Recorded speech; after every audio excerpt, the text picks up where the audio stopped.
Welcome to the February 2024 edition of Hunt Camp Mail. I hope everyone had a really romantic Valentine's Day this year and spent quality time with your loved one. Maybe you forged a new love, or maybe you rekindled an old one. Well, fan favorite Josh took his wife out duck hunting this month, and she crushed it.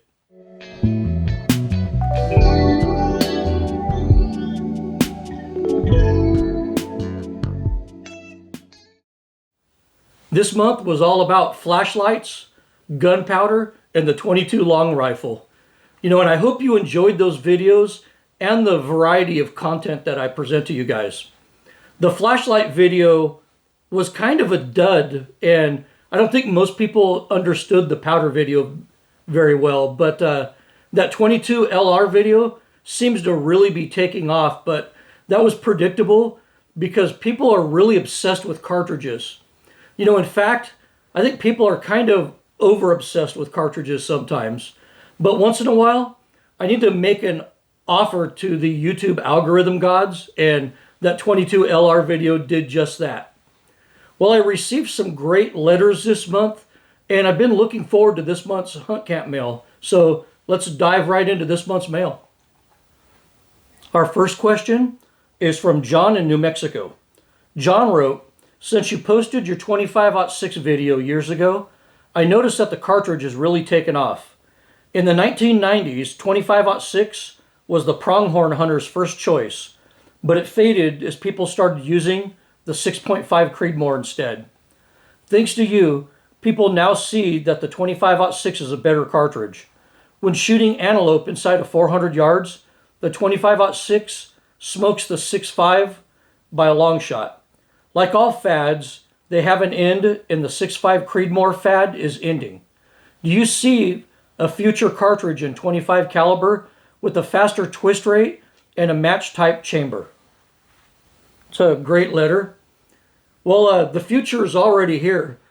In competition circles, the 25 by 47 Lapua, the 25 Creed, and the 25 GT are really taking off. Champions are winning with quarter bores right now, and we've never seen that before. So it won't take long for a company like Hornady to come out with a new cartridge for all the influencers out there to drool over. Guys that just despise the quarter bore for decades will suddenly act like they've always loved them. They have to be careful though, because the 25 Winchester Super Short Magnum was an absolute failure. It didn't feed well in most rifles because of the cartridge shape, and it did absolutely nothing that the 25-06 didn't already do. The 257 Bob is a little bit too slow for a lot of people's liking, and the 257 Weatherby is inefficient and a little too fast for a lot of people. So the 25-06 seems to be just right. If we do get a commercial cartridge that gives 25-06 ballistics with a 125 to 130 grain bullet, I think it would actually be popular. The 6mm rounds are a little bit too weak for my tastes, and the 6.5 rounds are basically a neutered 270. So the quarter bore is in the perfect spot for performance, in my opinion. Our next question is from Mark in Indiana. Mark wrote, "What are your thoughts on scopes with built-in digital rangefinders? Do you have any experience with any of them, or any brands you would recommend?" Well, I haven't used one of those, and I don't recommend them at all. Although there are some legal issues with those scopes in some states, that's not why I don't like them. I personally think that they're unsafe in the hands of most hunters. What is firearm rule number 2? Well, firearm rule number 2 states that you never let the muzzle cover anything that you aren't willing to destroy. Well, pointing your gun at things to identify targets and range them is extremely unsafe, unethical, and irresponsible. We carry binoculars to identify distant targets for rifle hunting. So rather than spending a bunch of money on a range finding scope, buy a set of range-finding binoculars. Trust me, once you get a set of range-finding binoculars and use them for a season, you'll just never go back. And our next letter is from Gregory from Alberta, Canada. Gregory wrote, could you please share your thoughts on the new Sako 90? So I'm wondering when somebody was going to ask this question. I see all of the European influencers and some of the Americans got this rifle for their fluff reviews already, but I'm just going to give it to you straight here. I've never shot or handled a Sako 90, so let me put that out as a disclaimer first. So my opinion on them is based solely on the design itself. The Sako 85 was kind of a train wreck of a rifle by Sako terms. You know, mainly it had ejection issues, magazine issues, and a really poorly designed recoil lug system. The Sako 90 seems to address the ejection issues, you know, with that double plunger design. And they also, I think, added a better trigger. And even some models, I think, come with that integral scope rail on them, which is nice. Sako also supposedly is offering better twist rates now. You know, Sako and Tikka have always had really crappy low twist rates, especially with their 30 caliber offerings. But that Sako 90 still uses the same just horrible magazines that the 85 used, you know, that are failure prone, and they're a pain in the ass because you kind of have to push up and pull to release them. And I hate that design. But the worst thing about the Sako 90 is that they kept that retarded Sako 85 recoil lug design, you know, which should be more appropriately referred to as a recoil lugless design.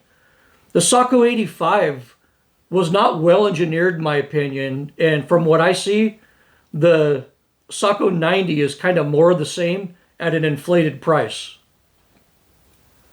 And our next letter is from Dave in Ontario, Canada. It's 2 Canada questions in a row here. Dave wrote, why exactly are 30mm scope tubes considered stronger than 1-inch scope tubes? With equal wall thickness, I agree that the thicker tube is stronger against bending, but I think that a smaller tube with equal thickness would actually be stronger against denting. Well, you got me, Dave. And I think I should have been much more specific when I threw around the word strength with reckless abandon in that video. But for the first time in Hunt Camp Mail history, I'm giving myself the BS button. Bullshit! Bullshit! Bullshit! As I've stated before, given equal tube wall thickness, a larger diameter tube will be significantly stronger when we talk about flexual strength or bearing strength. But as you correctly stated in your letter, a smaller diameter tube of equal wall thickness will have more compressive strength. But when we specifically talk about dent resistance, like you mentioned in your letter here, which can also be described as impact resistance, tube wall thickness is more important than tube diameter. So as scope tubes got larger and thinner, they lost the compressive and the compressive strength and their impact resistance. So that's a good point you brought up. And our next letter is from Robert from Dallas, Texas. Robert wrote, what immunizations and preventions did you take prior to your African trips? I am planning a trip to Omaruru, central Namibia in May 2024. For example, did you take a yellow fever vaccine, typhoid vaccine, rabies vaccine, hepatitis A and B vaccines, and malaria prophylaxis? Well, you don't need anything other than, you know, the typical preventative medicine like a tetanus shot for where you're going. You know, the area that you're going to be in is very dry and desert-like. You know, don't even think of the tropics at all. The only place in Namibia that is a malaria concern is the Zambezi region and the extreme north of the country. You know, things like hepatitis and rabies vaccines are recommended by the CDC if you go to their website for just about any country these days. But honestly, I'd be more worried about those conditions in Mexico or parts of Los Angeles than I would be in Namibia. You know, you'll be hunting in a dry area pretty close to the airport there, and that area looks more like West Texas and kind of has a similar climate too. So you won't be hunting in a jungle and roughing it on your Namibia hunt. You'll likely be hunting in a very comfortable and safe high-fence game ranch. And our next letter is from Tim in Bridgeport, California. Tim wrote, I really enjoyed your video on the 35 Whelen. Very well done. Recently, I had a pre-64 Model 70 rebarreled in 35 Whelen. Seems like an unfair advantage, but like someone once said, I don't make the rules, I just hunt. The pre-64win.com did the work, and I'm very pleased with the outcome. It shoots factory 200 grain very well. I finally know all I need to know about the 35 Whelen. This may become one of my go-to rifles in the future. Thank you. Here's a picture of Tim's 35 Whelen that he had built on a pre-64 Model 70.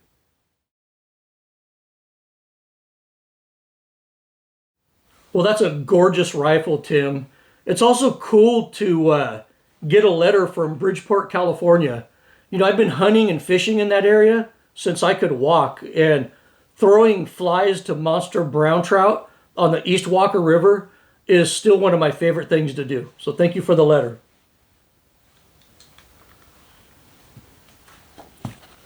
And our next letter is from Thomas from Washington. Thomas wrote, your treatise on lapping scope rings is a game changer. That might be the best video ever published on the internet. The ring alignment testing tool is ingenious, and I feel embarrassed that I've never seen one of those before. I actually feel more embarrassed at the fact that I used to trust the Wheeler alignment tester. That video showed me the path, and I'm ready to order a 30mm tool. You give links to the cheap aluminum tool and the more expensive Australian tool. I want the best, but is the Australian version good enough or better to justify the huge difference in price?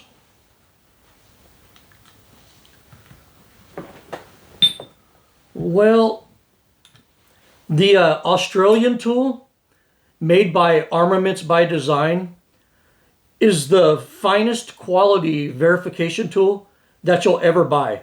You know, it's machined from stainless steel rather than aluminum, and the tolerances on this thing are extremely tight. You know, I also have one of their alignment bars when I use for mounting other type of rings, but their products are just fantastic. But the aluminum scope rods tool is way cheaper, made in the USA, and you'll get it a lot quicker when you order it. I also like this tool. I also like that this tool is longer than the Australian tool. You see the difference there? Which kind of makes it easier to set up and position a scope on a Magnum action. So that's the difference between these two tools that basically do the same thing. And our next letter is from Sam from Billings, Montana. Sam wrote, I laughed when you told everyone not to ask for powder data in the comments of your powder video. You told everyone to do your own research for your own load, but people keep asking anyway. I haven't written you in years, but your powder video made me look at my own inventory, and I realized that I stocked up on so much IMR 4064 before the Y2K scare in 1999 that I still have over 30 pounds left. I feel stupid for stocking up on powder for Y2K, but don't judge me. I was young and stupid and believed the conspiracy theories at my church. Anyway, I want to ask you if you think my powder is still good after 25 years of storage. You know, it's really good to hear from you again, Sam. In case a lot of my newer viewers don't know, Sam was one of my first fans of my old channel. So at least maybe 10 years ago, Sam started following me. And I want to thank you for sticking with me for all these years, Sam. To your first comment, yeah, I deleted a lot of posts in that with people asking me for powders and load data. You know, the worst thing about that powder video was all the people crying that they can't get gunpowder right now, you know, that there's a shortage right now. You know, and then unfortunately I felt compelled to send them to the Hodgdon website where they can buy all the damn powder they want right now. You know, nobody researches before they speak anymore. And hey man, you know, I'm not going to judge you for putting on your tinfoil hat during Y2K. I was heavily involved with upgrading our computer systems at the corporation I used to work for in the 90s. And, you know, so I knew through that work that Y2K was really stupid. But I did have friends and family that really thought it was going to be the end of the world as we know it. You know, the right wing of the propaganda machine really hyped that one up to us. But to your main question, Sam, the condition of your powder depends on how and where it was stored, I think. You know, as long as you kept it stored properly indoors and sealed in the original containers, you know, I think it'll be fine. You know, once you open up a container and break the seal on it, the shelf life is about 10 years, you know, according to the experts. But stored correctly, smokeless powder actually lasts a long time. And our next letter is from James. And James didn't say where he was from. James wrote, DDO, I watched and liked your video on the 280 AI. I am considering a custom barrel in 280 AI for my Thompson Encore. I'm writing because I'm searching for a 1,000 yard shooter that can double as my all-purpose hunter as well. My debate comparison is with the 7mm 08 as it will have less recoil, and brass for both 7mm 08 and 280 AI is plentiful and I reload. My question is the additional recoil of the 280 AI worth the additional performance?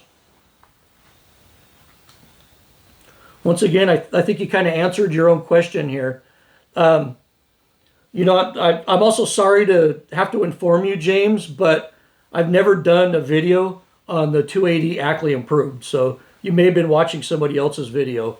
But the 280 AI does give an obvious performance advantage over the 7mm 08. So the 280 AI is obviously better for a 1,000 yard target rifle. The 7mm 08 will shoot the same bullets with noticeably less recoil. So it's probably more popular as a pure hunting cartridge. And our next letter is from Randy from Texas. Randy wrote, Desert Dog, I just want to tell you that I love your channel. Your 35 Whelen video appeared on YouTube last year, and clicking on it was one of the best things I've done. After visiting your channel and watching a dozen more videos, I can't believe your channel has never popped up before. I watch YouTube every day, and your stuff is the best. I started sharing some of your videos in a Facebook group, and now everyone is hooked. Anytime we are in a conversation or debate about guns or reloading, someone will ask, what does Desert Dog think? You probably appeal to the more advanced gun guy who doesn't want to see sponsored content or guys doing it for clicks. Your lectures also might be too smart for the guys that watch channels like Hootie Hoo. Well, that's just mean. But I want to thank you for the gracious compliments and for recommending my channel to others in your group. You know, that means a lot to me, and I hope I live up to everybody's standards. I also like to think of my viewers personally as a more distinguished class of gun owners. You know, the types that favor intellectual stimulation and logical debate over cheap thrills and sponsored reviews. But regarding the type of people that watch my channel, you know, I think you might be giving my viewership a little bit too much credit. As of now, these are the most frequently watched channels by my subscribers. As you can see, people who watch my channel watch Hootie Hoo the most. So I guess after I do a lecture on the science behind smokeless powder, everyone gets in the mood to click over there and watch some Corlocks being shot at watermelons. And our next letter is from RJ from Montana. RJ wrote, Desert Dog, I'm in my mid-20s and I'm finally looking at investing in a rifle that will be my primary tool for game for the foreseeable future. My first rifle, a pre-Remington Marlin XL7 and 30-06, has taken mule deer, whitetail, and a few elk, ranging from when I was the age of 13 through my graduation from college. It is, however, a mediocre-looking plastic stock rifle capable of moderate but usable accuracy. I want to get a controlled round feed rifle, but the options feel limited. What would you recommend for a young hunter in my position? I know you stand by the current production Model 70, and I've watched your video on the Ruger M77. Do you have any experience with the Kimber 84 series? The new production Montana Rifle Company rifles look like a neat option, and your recent hunt camp mail put them on my radar, but they would require more saving, which I'm not opposed to. I understand you could not make the decision for me, but I would appreciate your recommendation for the young hunter looking for a rifle he will never outgrow. I appreciate your videos, and gleaning the knowledge you put out often makes me feel like you are the hunting uncle I never had. Thank you for the awesome letter, RJ. And, you could call me Uncle Dog if you'd like. Desert Dog Outdoors is one big dysfunctional family. But I think you're way ahead of the game by familiarizing yourself with a 30-06 at such a young age.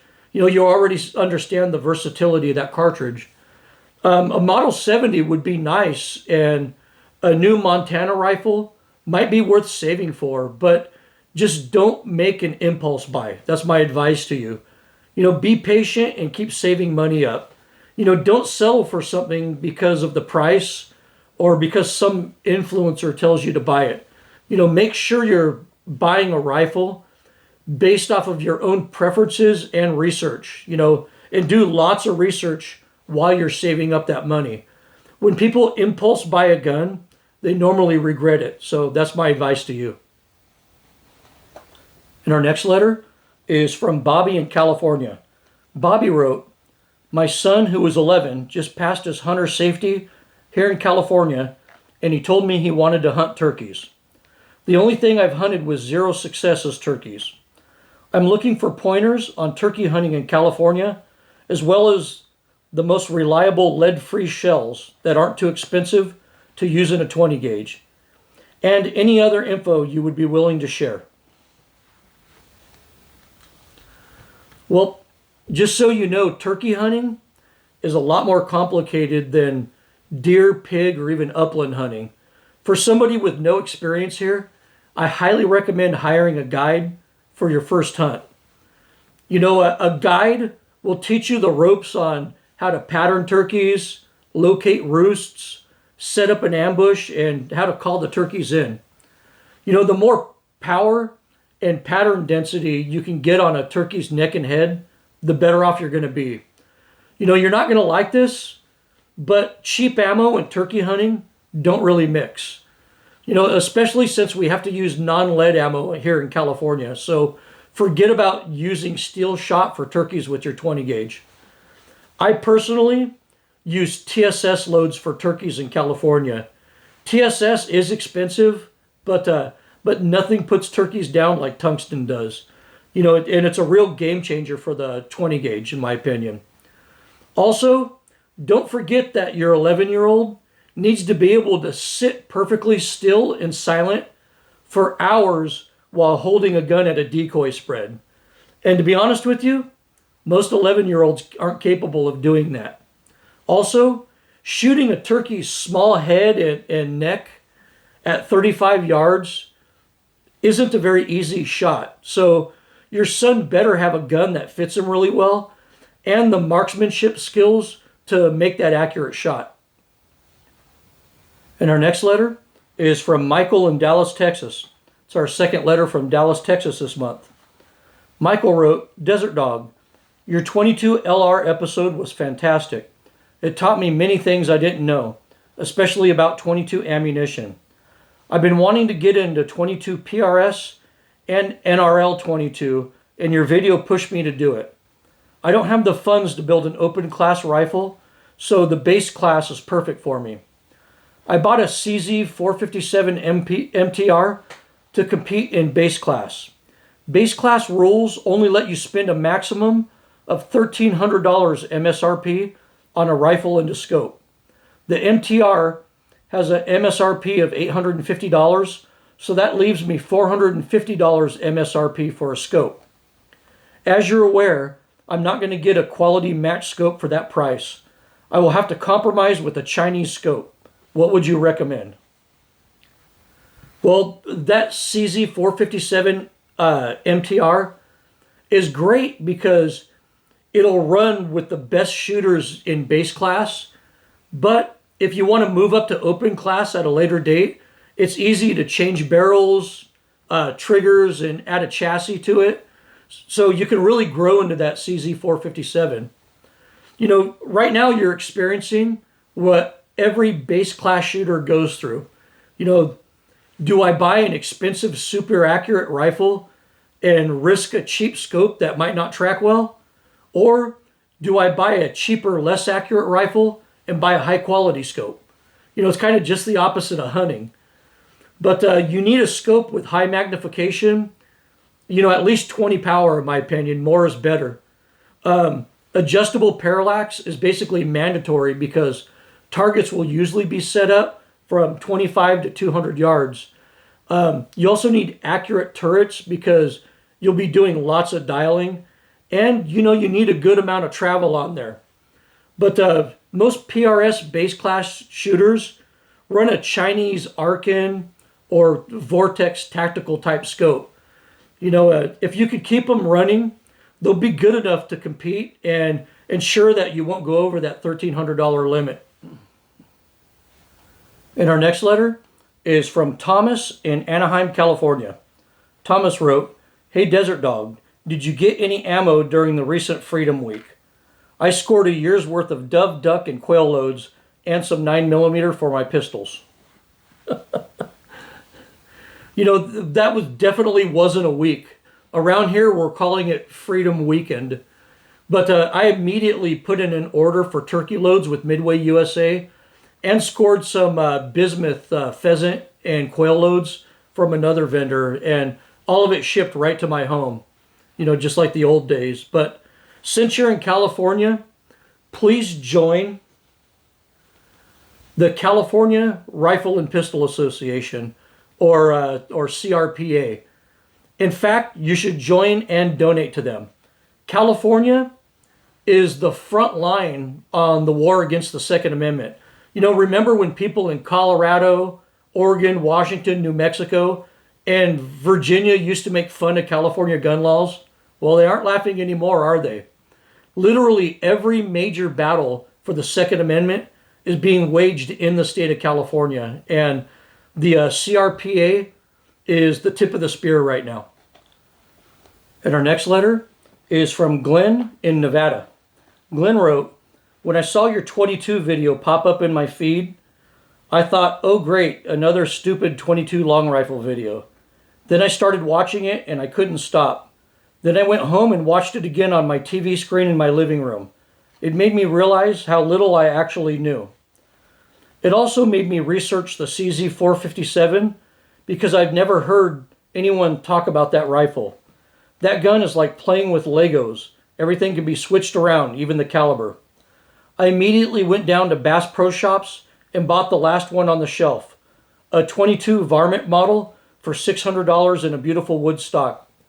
I plan on buying an aftermarket 17 HMR barrel for it too. I'm looking at a Lilja barrel for it. Do you recommend those?" Well, hell yeah. I mean, the Lilja barrels for the 457 are absolutely outstanding. I have a couple of them. Just be mindful that they are match chambered barrels. You know, they come with barrel shims so you could properly headspace the barrel to the ammo that you plan to use. But Lilja's system for head spacing is way better than using those bolt shims that other systems use. But because cheap commercial ammo has rim thickness that is all over the place, like I mentioned in that video, those Lilja barrels are better suited for high quality ammo with consistent rim thickness and brass dimensions. Also be mindful that to convert your 22 LR to 17 HMR, you need to remove the magazine well spacer and use a different magazine designed for the 17 HMR and 22 Magnum. You can see they're different thicknesses there. But it's an easy changeover. But you're going to love your CZ457. It's definitely the best rimfire rifle in its price range, in my opinion. And like you said, its modularity is like playing with Legos. And our next letter is from Alex from Jacksonville, Florida. Alex wrote, "Quick question on fired brass. In your reloading videos, you say not to expect good accuracy or velocity testing with virgin brass. What I don't understand is if you full-length size your brass after firing, reforming it to SAMI specs, what is the difference between virgin brass and fired brass?" Well, that's a good beginner question, but first of all, I need to tell you that I think you misquoted me here. I never said that virgin brass can't be accurate. In fact, I have some loads that shoot in the twos with virgin brass. But what I said to you was that you'll never see the accuracy potential of a load when you're using virgin brass. For instance, that load that shoots a quarter MOA with virgin brass might shoot in the teens with fired brass. Almost all virgin brass is undersized. Some brass, like Nosler, is very undersized, and it usually takes 2 to 3 firings just for the brass to get long enough to trim. So virgin brass fits loose in the chamber and also has less powder capacity. So this usually hinders precision and velocity a little bit. But after you fire the brass, you're not resizing it to SAMI specs like you say. You're resizing it to your individual rifle specs. Most people set their sizing die to bump the shoulder back 2 thousandths after firing. And after you do this, you have cases that are dialed into your particular rifle. And our next letter is from Craig from Minnesota. Craig wrote, "I'm traveling to Florida soon for my first trip for big tarpon. I'm torn between a 10, 11, or 12 weight setup. For tarpon on the fly, what would you fish with?" Well, it depends on the size of tarpon that you're targeting. If I'm after juvenile tarpon, I'll usually use a 9 weight. When I target the average size migratory fish, like in the 50 to 100 pound class, an 11 weight is gold. And if you're strictly targeting monster tarpon well over 100 pounds, a 12 weight and larger is good for that. But if I can only buy one rod and reel for tarpon, it would definitely be an 11 weight. You won't be, overgunned on a 40 pound fish, but you won't be undergunned on a 120 pound fish. And an 11 weight is a lot easier to cast than a 12 weight is, in my opinion. So, if you're only going to bring one reel, be mindful also that you'll need a floating line and an intermediate line. You'll use a floating line on the flats near the mangroves or along beaches, and you'll use the intermediate line in the deeper channels and bocas. You could carry 2 spools, 2 full spools to interchange on the reel, or you can use something like SA's line regulator to do quick line changes on the boat. But I usually just use 2 different reels. And our last letter for the month is from Sam in Salinas, California. Sam wrote, "I watched your great video from a year ago on mandrels, and based on that, bought a 21st century mandrel body and a 2 thousandths turning mandrel. My question is, Do you try to minimize the amount the neck is worked by sizing with the bushing die first, or just regular full-length size, then use the mandrel? I think if you anneal, then using the regular full-length sizer, then mandrel, it probably works out the same, but I'm experimenting with different approaches now and doing a lot of research. Well, good luck with your research, but most competition shooters or other extreme long-range shooters tend to size with that bushing die first, with the expander ball removed out of it. Then they use a mandrel to set their final neck tension. Most hunters and casual target shooters just use a standard sizing die with the expander ball removed and use a mandrel to set final neck tension. In my experience, both methods actually work great. If I anneal after each firing, I can't really tell the difference between a standard die and a bushing die if I use a mandrel afterwards to set neck tension. I also haven't noticed a real difference in brass life either. Perhaps someone out there has done a detailed scientific experiment on this, but I haven't. What I can tell you is that the casual observer probably won't notice the difference at all. Well, that's it for the questions this month. Here's some memes for the month of February.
I'm sure most of my followers out there have been following the Paul Harrell situation right now.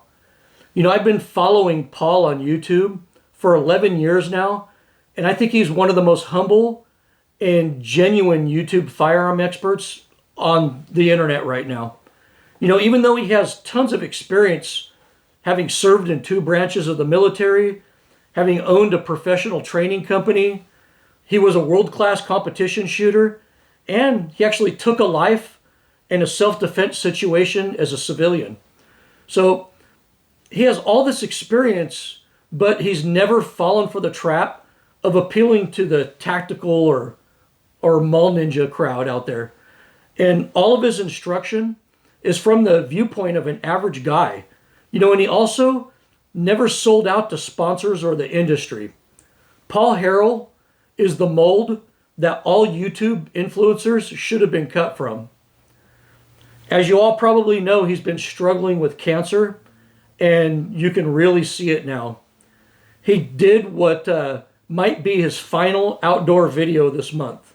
He was out in a hailstorm, on crutches, shooting the Mozambique drill like a champion. If you've never acquainted yourself with Paul Harrell, I highly recommend that you do so before he's no longer with us. I also want to remind all of my viewers that we're in another presidential election cycle right now. Right now, gunpowder and ammunition are pretty plentiful and easy to get. But as we get closer to election time, we all know what usually happens. So my advice to you is to stock up on what you need right now.